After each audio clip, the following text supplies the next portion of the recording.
not a bad game. Just didn't get the bounce at the end there and scoring our chances. And they scored them in the shootout. First time in several weeks you guys have had this defeated feeling.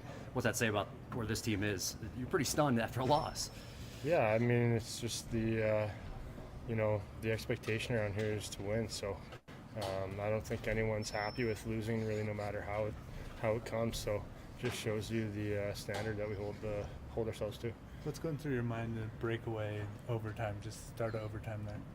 Not much. Just stay square, try and watch the puck and react to it. Not much. How big was the PK there too? Huge. Lots of block shots, kept them the outside, gave us a chance to have another minute or whatever was left on the clock down in their end. So, that was huge. Fellas, a bunch to get into between the pipes, a morning after edition. We're going to get into a bunch of Broncos. DMac's going to join us. Raj, Spring, Altitude Sports Radio, live on Twitch, YouTube, and here on X as well. I didn't learn anything about the Avs last night other than what in the holy hell is goaltender interference. I don't know what this crap is. Twice last night. Same thing that happened to the Avs that puts Scott Wedgwood on the IR, essentially happens to him twice against Montreal. I don't know what this thing is. I asked Bednar about it real quick. Sorry, Spring. I asked Bednar about the same thing, and he said the same thing you just said, Raj. Bednar just said the same thing you just said. Like, what is this? And he goes, what are the guys supposed to do? He got pushed into the keeper twice, and it's penalties. What literally is he supposed to do when he gets pushed in? Well, yeah, certainly the Ross Colton one. He most certainly gets pushed into Dobosh. Hey, shout out Dobosh. Give him some credit. I don't know who this kid is, but Montreal has a little stable of young-ish goaltenders. Is it a soft J, Jakob Dobosh? Hey, he was good last night. He was very good. Look, I think that last night was you're coming off of a very emotional win. A win in which you had to sell out. You had to expend all your energy to go get that comeback win. It kind of feels like you win the Stanley Cup after that game. I mean, it was that level. It was like, oh my God, like we did it. We came back. Holy shit. Oh, we got to go play another bad team in 2 nights. How do we get up for that? They didn't get up for it. They just didn't get up for that game. They go to a shootout. The only Avs player who's scored in the shootout for them this year is Valeri Nichushkin, and he was out. I think they missed Val. I don't think they had the get up. I don't think they took Montreal seriously coming off of the emotion of the Buffalo win. It's funny because they have Blackwood and they hold him to 1 goal, and I'm feeling the whole game, and especially in the shootout, you got Blackwood. You can steal this thing. Couldn't do it last night. Yeah, you didn't realize you had Jakob Dobosh on the other side. You guys realize that's only his second career start? He has seen 54 shots against in the NHL in 2 games. He's given up 1 goal. A goal. That's it. He looks good. I like the profile. He's got some size. He moves well. I like this Jakob Dobosh. I was at the game, and I still just called him the goalie. I didn't even know who the hell he was. That guy with the pads on. Yeah, it really felt like if the Avs just could have got that second goal, right? A lot of times a two-goal lead doesn't mean a whole heck of a lot. Last night, from the jump, guys, it felt like, ooh, if they get a 2-goal lead, this bad boy's over, and it would have been. They lost the game. They lost the game in the first period where they were up 10-1 on shots and Montreal didn't quite have it. And that's a young team. And Springs called them this for probably a good 2 years under Martin St. Louis as their head coach. It's a plucky young team that any day that they win, you go, oh, I get it. I understand why they beat you that day. It makes a little bit of sense, but at the beginning of that game, when you had them on the ropes, you couldn't find the back of the net. Sure, you get the Mikko Rantanen power play goal, but you needed 1 5-on-5 to end that thing, to kind of put your foot on their throats. And we'll get back into the Montreal game. The reason why I want you here, DMac, 1, you were at the game last night. 2, you're about to leave in 10 minutes to head on down to Empower for what is the biggest Broncos game that we've seen here in a decade. It's the biggest Broncos game in Denver since the AFC Championship game against Tom Brady 9 years ago. I think it's going to be the same thing. Like if Denver gets out to a 2-score lead in the first 10, 12 minutes of this game, I think it's toast. If it's a 1-score game at halftime, the pucker factor is going to be through the roof. Listen, by the way, and I'm happy you guys are going to break down that game with Montreal last night. As memorable as the Buffalo game will be for the whole year, that is how forgettable the Montreal game will be. Oh, yeah. We will not remember that game at all, No. but we'll remember Buffalo. That being said, for the Broncos, Kansas City's playing. I don't even, did they get in? Are they all right? Because they were like stranded on the tarmac yesterday, unable to get in. Now, it's a glorious, beautiful day. It's a little chilly out, but the sun's going to be out for the entire game. So I don't think weather's going to be that big of a factor. You saw the laundry list of guys who are not playing for the Chiefs. And yeah, I get it. People are insulted. Oh, it's the JV team. Big insult. They're professional players. Okay, fine. It's the bargain basement dollar bin Chiefs. How's that one? Because look at the money that's going to be on the field compared to the money off the field. Now, the Broncos' biggest asset was busy losing to the Bengals and Russell Wilson. So you could make the argument the Broncos have been kind of a bargain basement dollar bin team the whole year. You could make some of that argument. So I guess in the world of anything can happen, the Broncos could be their own worst enemy today. But fellas, I mean, what is the spread at right now? I mean, it was creeping 9.5, 10.5, 11. I should even check right now. Like, what is that bad boy right now as we go into it? Well, does ahead, it make Mark. you guys a little nervous that Cincy won last night? Now, I mean, No.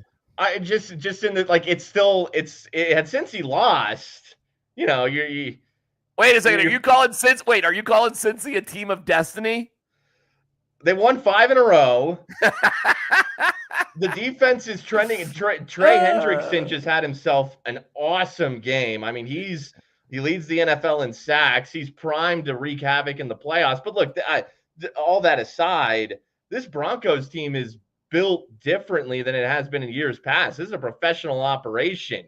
You know, they don't make the mistakes that they have in years past. I think they go out against Chiefs backups today, and they show why they have 3 Pro Bowlers. Nick Benito shows, okay, hey, Trey Hendrickson, you're having a good year. So am I.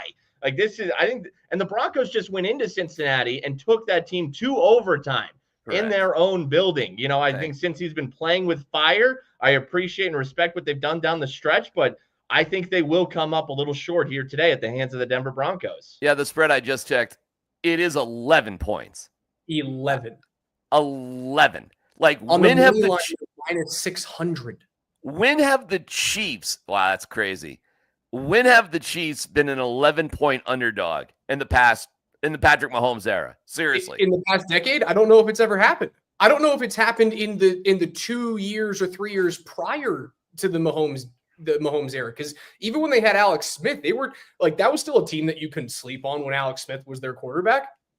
I don't think today has to be some sort of fancy electric laser show blowout. No, today is fine. If you get like 9 possessions, you score 23 points, they score like 13, that 11 is going to be kind of fun, right?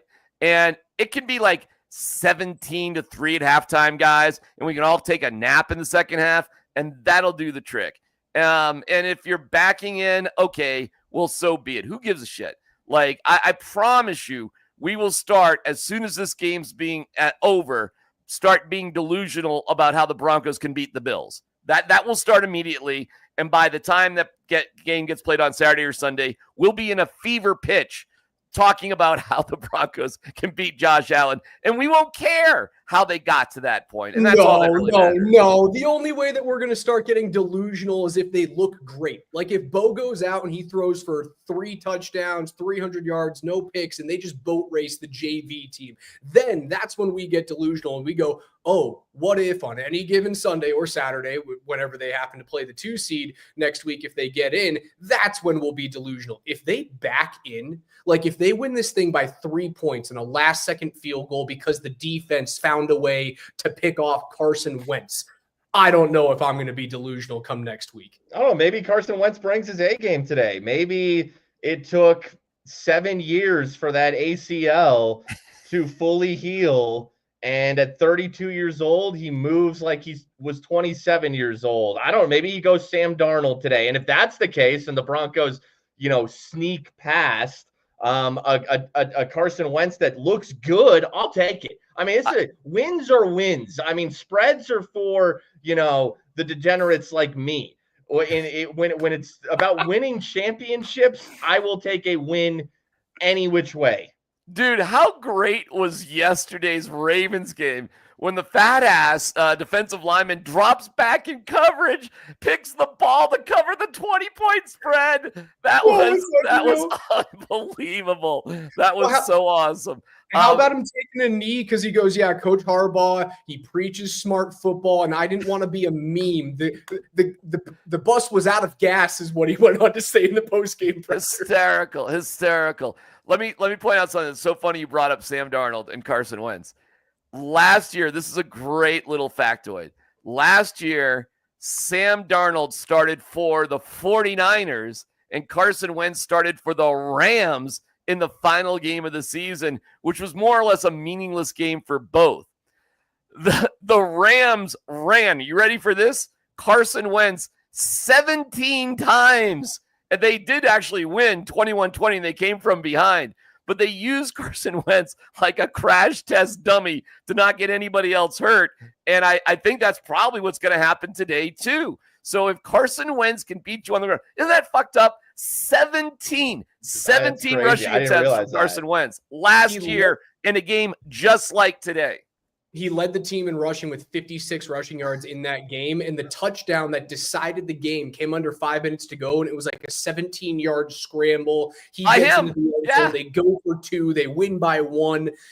And I mean, honestly, what's kind of killed the Broncos this year is being too nervous about quarterbacks who can use their feet. Look at what happened with all the overthinking. I know Baltimore is a damn good football team. Look what happened with all the overthinking about Lamar Jackson. You don't want him to beat this team with his feet. So you sit back in zone coverage and he rips you apart. It kind of makes me nervous about today. Oh my God. Listen, if we're really seriously worried, I'm not nervous about today at all. I don't think it's going to come down to a last minute thing. I think it's going to be kind of a snoozer of a game, frankly. If you seriously get beat by Carson Wentz running today, VJ will be fired before he gets to the locker room. I mean, it'll be ridiculous. And I don't know how great things are with VJ and Sean Payton these days anyway. But I'll tell you this, guys. For the Broncos to lose today would be of such an epic failure. I mean, if we're playing that if scenario, there would be massive turnover. The turmoil inside would be next level. So, and the Bengals put a little bit of pressure on you. So again, why in the world would the Kansas City Chiefs want to exist in a playoff scenario where they might face Joe Burrow? Seriously, why does that make any sense? See, I've heard that argument the entire week. Don't the Bengals, out of both the Bengals and the Broncos, aren't they the team that has the better shot to knock off Josh Allen and the Bills, who are a greater threat to your three-peat Super Bowl chances for sure than either the Broncos or the Bengals are? So why not want Cincinnati to hold on. No. What? Wait a second. You think the Broncos have a better shot or the Dolphins have a better shot knocking off the Bills than the Bengals? No, I think the Bengals have a better shot of knocking off the Bills, which would then behoove the Chiefs. Because then you don't have to play Josh Allen. Oh, so you're saying you'd rather play Joe Burrow than Josh Allen? Yes, because I don't think there's any chance. Well, it is Burrowhead. They call it that for a reason. Right. That's a wash to me. If you're Kansas City, are you even going through that next level mental gymnastics, thinking about Burrow or Allen? They're going to lose today. And you want to know, here's another thing. The Broncos are wearing their sick-ass throwback uniforms. They are the best. They are. They're 1-0 in those things. Yeah. There's not a doubt in my mind they're going to move to 2-0 in those things. And you only whip those out for special occasions, too, because I don't think they want to beat them to death. They're winning today in those glorious uniforms. I only whip things out for special occasions as well. And on that note, I got to whip on out of here. I'll see you guys. I'll be down there. We'll take it easy, fellas. Enjoy talking about that Montreal game. We'll see you. Bye. Yeah. Well, that's what we want to talk about today. See you, DMac. All right, DMac head down to Empower Field, getting ready for the Broncos. 2:25 kickoff against the Chiefs. You win, you're in. You lose, and you're out. It's that simple, Spring. The Bengals get their win last night over the Steelers, and it's amazing that they were still complete. They were dead, man. They were dead. 8 weeks into the season, they were toast, and they just do what Joe Burrow does and find a way to be relevant at the end of the season. Unfortunately, Denver can't get the win in overtime last week. I do feel nervous, but I just think it's 9 years, 10 years of losing that's kind of embedded itself into my mind. I shouldn't be nervous about today. Like they're playing nobody.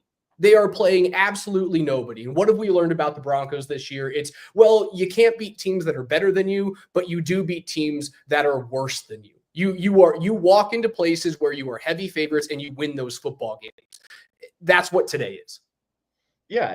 This is the Broncos are probably extremely likely to get one over on the Chiefs today, and that has been few and far between over the last several years. Can't even remember how long the win streak for Kansas City was. It was well north of double digits until they ended it last year at Mile High. Russell Wilson and the Broncos finally got a win, but this operation this year, it's even different than the one last year.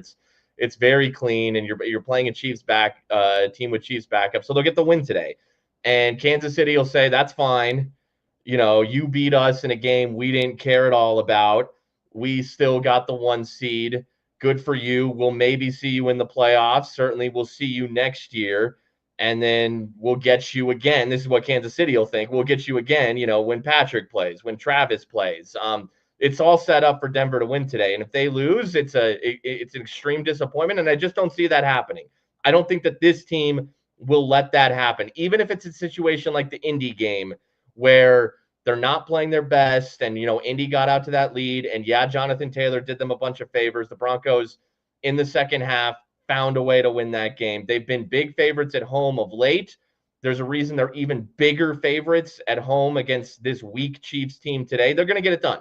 And if they don't, this isn't even like, no one's jinxing this. There's none of that. If they don't get it done today, it's just a massive disappointment, plain and simple. Yeah, massive disappointment. And it will be a huge roadblock in Bo's career trajectory and his growth. Like, he has taken steps the entire year, and the team has helped him along the way. Certainly the defense in the middle of the season helped buoy him and turned him into a better quarterback. It allowed Sean Payton to kind of unleash him, allow him to throw the ball down the field. And I know it hasn't happened over the last 4 or so weeks where they're not actively throwing the football down the field. The last game, he's averaging 2.8 yards in terms of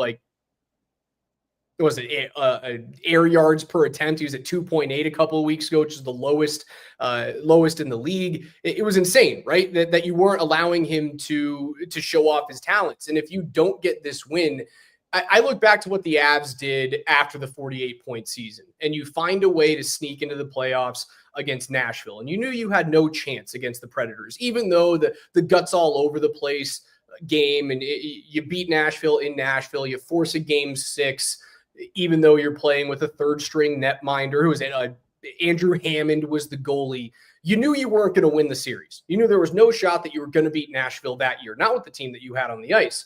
But getting to the playoffs, proving that you could get there, and also getting the experience of playing against a number 1 seed was everything for the Avalanche. Everything for the Avalanche.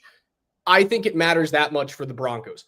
I think they're going to get the wheels blown off of them by Buffalo. I don't think there's any shot that you're going to beat Josh Allen in Buffalo. But at least getting there and getting the experience as a young quarterback, you're going to look back on that 5 years' time. If the Broncos get to where they want to be, which is winning Super Bowls again, you will look back at this year, this game, and getting into that matchup in Buffalo. You'll look back at that the same way that we do with the Avalanche, where they got in 2018, and 3 years later they won a cup. I'll say this, man. Would I expect a win in Buffalo? Absolutely not. But do I think that they can win in Buffalo? Yeah, I think they can. And screw it. I'll just go ahead and talk about that right now, because if they somehow lose to Kansas City, then everyone will just go nuclear and time will stand still and we will yell for 48 straight hours. So who cares? I think they can go into Buffalo and win. I mean, they did it last year. It was a little fluky at the end how they did it. You know, Josh Allen doesn't have a true one weapon. You know, James Cook's a good running back. Keon Coleman's a good little rookie. Shakir, the receiver, is very reliable, but there's no Stephon Diggs in his prime on that team. It would be Von Miller versus Denver. That'd be a fun storyline. I mean, the Broncos are gritty. They play good. The defense has slipped a little bit of late, but the bodies are there. Patrick Surtain is probably going to win Defensive Player of the Year.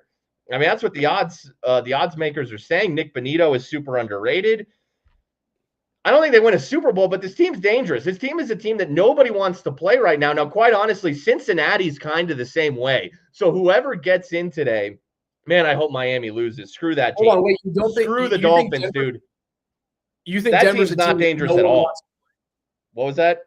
You think Denver is a team that nobody wants to play in the playoffs? Yeah, that's a tough team. I would have said that 3 weeks ago. I don't feel the same way. 3 weeks ago, the answer is yes, but the defense hasn't been the same, man. But I think- Especially against a good passing attack. I think look, the bodies are still in place. There's no injury that, you know, they haven't been dealing with all season, such as like Alex Singleton being out. You know, Cody Barton has played well in that role. Even Justin Cernat has had his moments at inside linebacker. The bodies are still there. It's going to be a cold weather game probably in Buffalo. A lower scoring game could naturally just be a result, you know, regardless of, you know, what way the Denver's defense is in. There's reason to believe this week. Again, am I saying expect to win in Buffalo? They absolutely should win in Buffalo? No. But I think that if the Broncos win today, we're about to enter a week of possibilities, of sunshine ahead, and we can live in that cloud of optimism. And I'm going to live there. I said it earlier this week that even if they don't get into the playoffs, I'll look back at the season as a positive without a doubt. Like, even if they find a way to lose today, I'll go, yeah, you have a quarterback. Like, you answered the one question that we needed answered this year, right? Because when you looked, and goalposts can move, that's fine. I'm without a doubt, I am a proponent of moving goalposts throughout the season. But if you look back to what the first question was, it was, well, have you found the guy to replace Peyton Manning that you haven't been able to do for 9 years? Have you found that dude? The answer is unequivocally yes. And if you answered the one big question going into the season, that's success for me. Do I think that I'm going to have to look back at the end of this? Hell no. Hell no. I'm not going to have to look back later today and say, well, even though they're not going to the playoffs, it was good. They're going to get this thing done. They are the second heaviest favorite of the week. They're minus 600 on the money line. The only game that is bigger than this, and it is, have you seen the line spring on the Tampa Bay New Orleans game? I mean, it was around 2 touchdowns as it moved It's even north of that. 15 and a half right now. Tampa Bay is minus 1,600 on the money line. Yeah, they're going to win. You know, yeah, the Broncos, yeah, they have their quarterback in Bo Nix. He has shown more than enough this season, even if he doesn't play well today, which still would be odd. It would be so odd if Bo doesn't play well today. It would be a little bit of a head scratcher. Some people would be saying, do they have their guy? But no, he's shown more than enough. It would be unexplainable if Bo had a game where he looks poorly today. I mean, he's not a rookie anymore, really. It's the final week of the season, all the experience that he's accrued. And one more thing on a possible Buffalo-Denver matchup. Look, I'll say this, man. Give me Sean Payton over Sean McDermott in the Battle of the Seans all day long. All day long. I still wonder about Sean McDermott, Mr. 9/11 himself. You don't know? Sean McDermott used 9/11 from the other side, the precise tacticality of the operation. Jesus Christ. Yeah. That's why I call him Mr. 9/11. Get the guy some press training. And some of the decisions he made late in that Denver game last year helped the Broncos win that game. I thought Ken Dorsey, who got fired as Browns offensive coordinator today, you're the Browns offensive coordinator. It doesn't matter who you were getting fired. He's fired as the Bills offensive coordinator last year. I thought he got thrown under the bus a little bit. I thought there was a lot of overall game management decisions that McDermott was making that was really affecting them more than their offensive coordinator. So, I mean, look, Sean Payton is a very good head coach. He wanted to run his system. Has Russell Wilson played well in Pittsburgh? Yes, but you would talk about fading of late. If you want to bring up the Broncos defense, Russell Wilson has faded of late. I mean, there's some of that magic that he had earlier this season has worn off, okay? Sean knew what he was doing. I questioned the Bo Nix draft pick, but he targeted his guy. He liked his guy. There's a good boy in the background. And they are running his offense very well this season. So the operation in Denver, I give all the credit in the world to Sean Payton. He has been fantastic this season. I think you can make the argument, though, that while he has been very good and he's gotten the most out of Bo, that I think that any coach could have gotten, especially looking at where he was drafted and how he wasn't nearly as highly touted as the other quarterbacks in this draft. You can look at him over the last 2 games. You can go, you cost this team their chance to have already punched their ticket to the playoffs. But these are okay, like not going for 2 against Cincy. To me, that's a debatable decision. Look at some of the decisions that Broncos coaches of years past have made. If these are the mistakes that are being made right now, these are mistakes I can live with. These were gray decisions, not black and white, not obvious decisions. So Sean aired on a couple decisions. That's going to happen. By and large, overall, the hit percentage of correct decisions that Sean Payton has made, and he's playing, his decisions come from a place of logic and reason, and I can understand why he's doing what he's doing. And these were road losses where the Broncos still scored north of 20 points and were in these games late, and they have their destiny in their hand at home against the team they should be given who they're playing. So I'm not going to hold Sean Payton under any sort of the same type of fire that we have coaches of years past. You're not going to hit 100% on decisions, but at least I can see where his head at, and I can see what his operation is, what he's trying to achieve, and how he's trying to achieve it. So I think Sean's done a tremendous job this year. I mean, everything outside the decision to stop running the football in the second half of the LA game and then not necessarily knowing who your hot hand was. And maybe that's a personnel thing that he's looking at kind of in the same way that he looked at the quarterback position last year. Is he looks at the running back room and he goes, what do I have? I don't know what I have right now. Therefore, I can't lean on someone. He had the same exact thing last year with Russell Wilson. There's a reason why he was benched at the end of the year is because Payton looked at the room and went, I don't have anyone. I don't have my guy. Maybe that's what we're seeing with the running backs, that he doesn't trust anybody to run. He certainly doesn't trust Javonte Williams. And fortunately, when he's in the game, everybody knows that it's a passing down. Everybody knows. He's not getting touches in the running game whatsoever. I think that there's too much rotation going on in the running backs room. And for me, I think that's the reason why you're going to see either a free agency move to bring in a back next year, or in the first 2 rounds, there will be a running back drafted by this team. Yeah, that's probably how this season will end before it could end today. I doubt it. More likely to end next week in Buffalo. Certainly will end before a Super Bowl championship. The Broncos will not win a Super Bowl championship. That's just way too much. So when this season ends, it'll be like, okay, what do we need? Running back is certainly one of them. Man, Ashton Genty, if maybe you need to trade up for that. Scattaboo, I freaking love. There are some running backs. There's some tight ends, Tyler Warren and Penn State. One more thing, he's got like a 3rd or a 4th round grade too. So you might be running for that type of guy.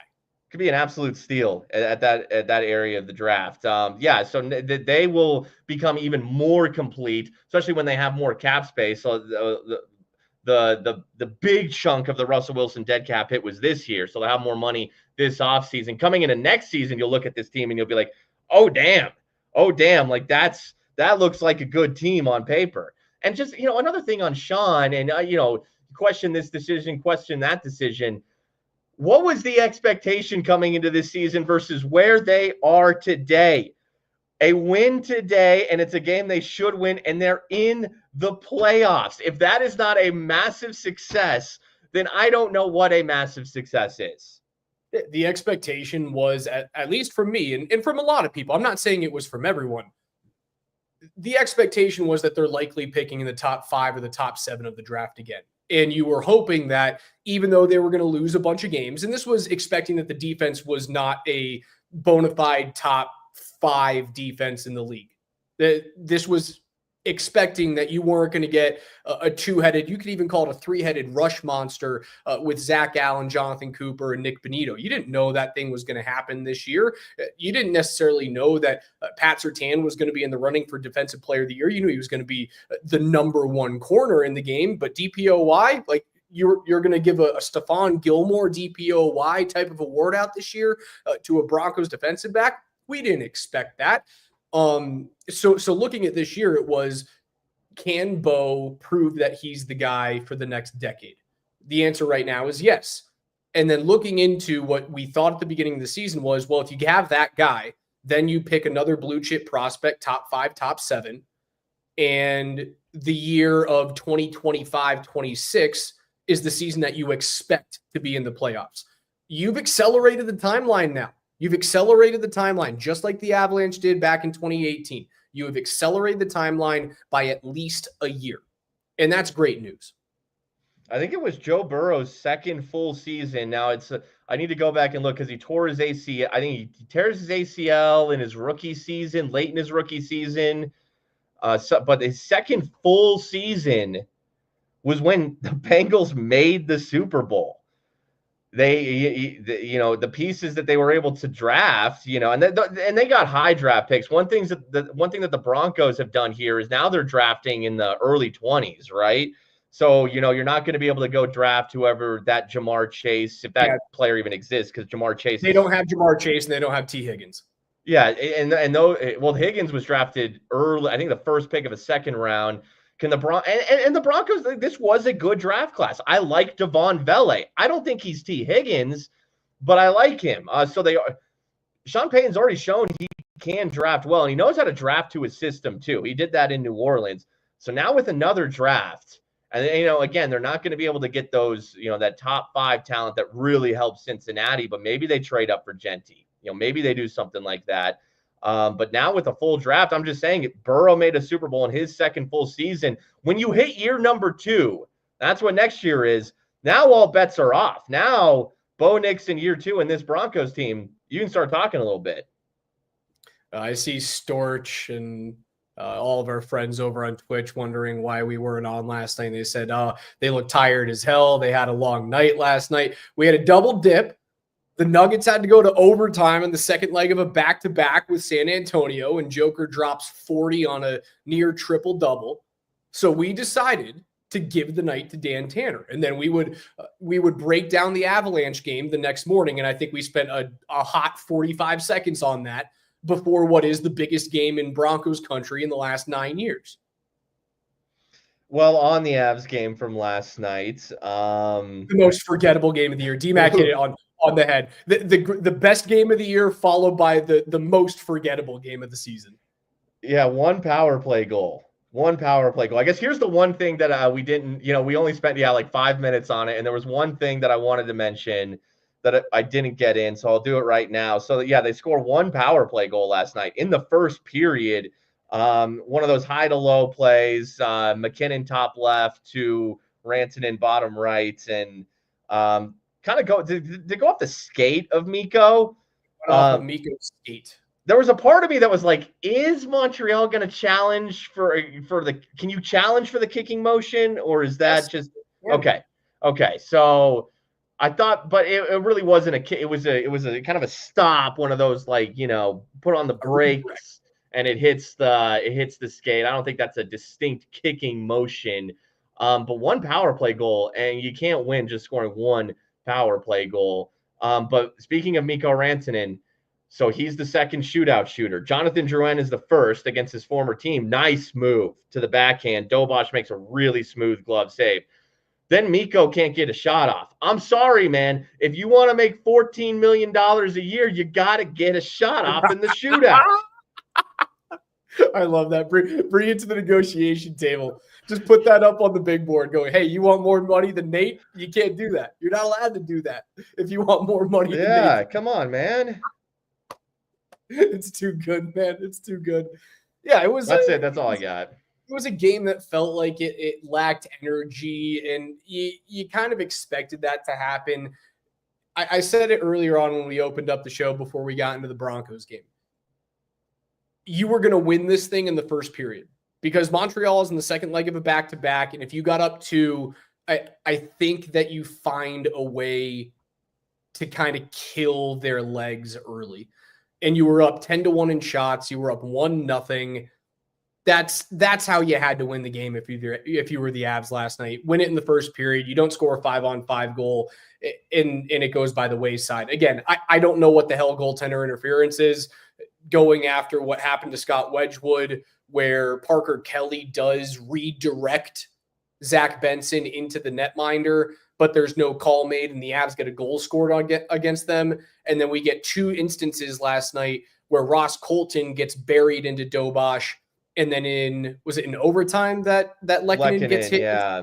Lehkonen gets hit into Dobosh by Nick Suzuki. And both of those are penalties against the Avs. I don't know what the hell the call is. It's something that the league needs to figure out desperately. And you know what? A credit to the NFL. That one year where we had no idea what a catch was in the league, they fixed it within 2 seasons.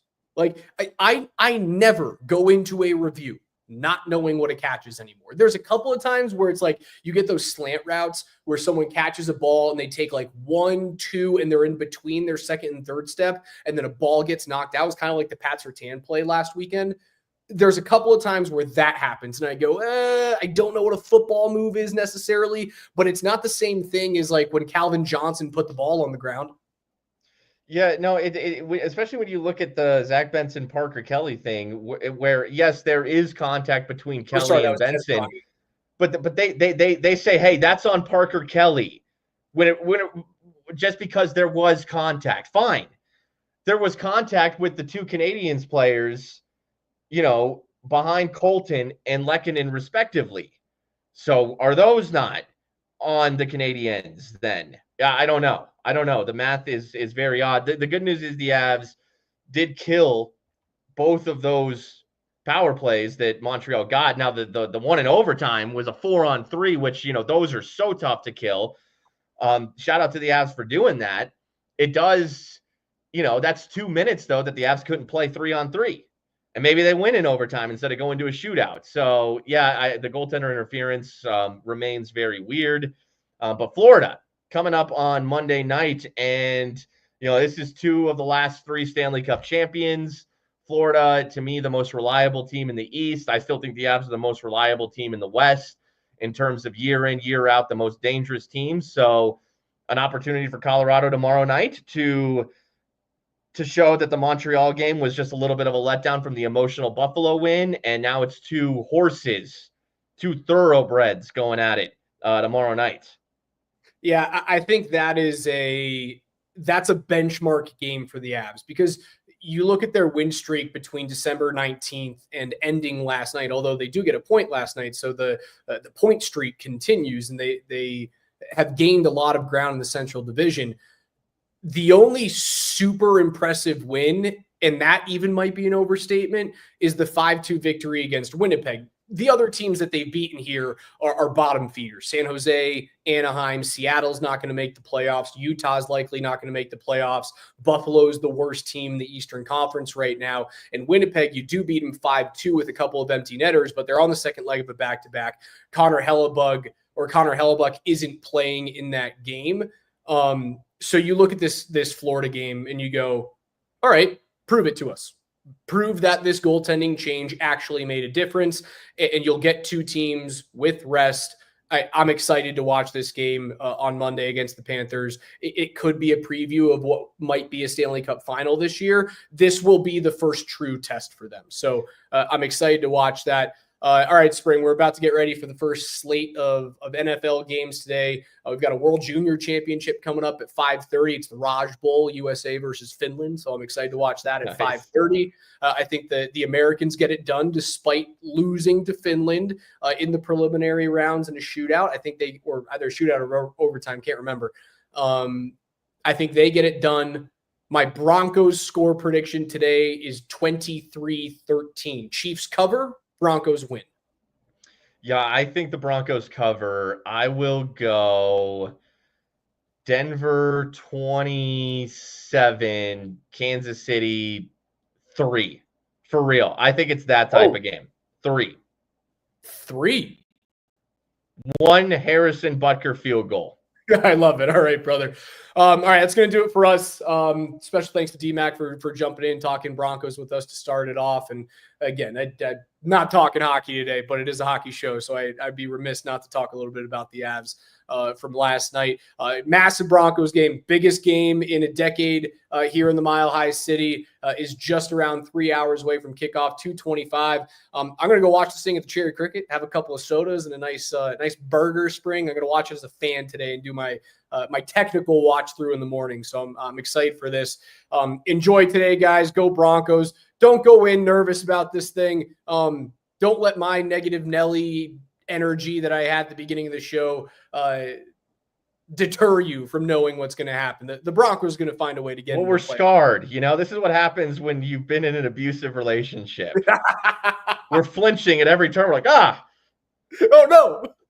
All right, we're getting out of here. Spring, I'll see you on Monday, brother. See you guys.